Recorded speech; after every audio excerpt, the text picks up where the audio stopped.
বিশ্বের অনেক রাষ্ট্র আমাদের সাথে সম্পৃক্ত আছেন, অনেক মানুষ আছেন আমাদের সাথে। আপনি ইসলামী প্রশ্ন ভান্ডার আজকের এই প্রশ্নের সাথে সম্পৃক্ত হয়ে আপনি কি খুশি? আলহামদুলিল্লাহ। তাহলে সরাসরি একটা প্রশ্ন ওঠান, আপনি সরাসরি প্রশ্ন করছি, একটা প্রশ্ন ওঠান একটা। এই শুনুন, আমি আমার মুরব্বীদের ধরাচ্ছি প্রশ্ন, সমস্যা নাই, আমার সাথে থাক। প্রিয় সম্মানিত মুসলিম মিল্লাত,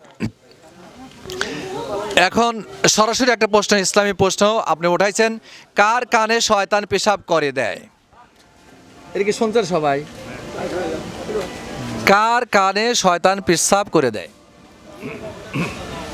আমার জানা নাই।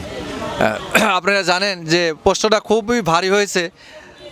কার কানে শয়তান পেশাব করে? উত্তর হচ্ছে ফজরে আজান শোনার পরে যারা মসজিদে যায় না তাদের কানে শয়তান পেশাব করে দেয়।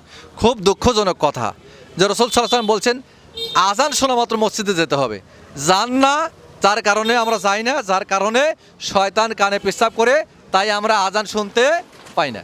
এই যে উত্তর হচ্ছে যে কার কানে শয়তান পেশাব করে, উত্তর হচ্ছে আজান দেওয়ার পর যে নামাজ পড়তে যায় না তার কানে ফজরে আজানের পরে যে চেতন পায় না তার কানে শয়তান পেশাব করে।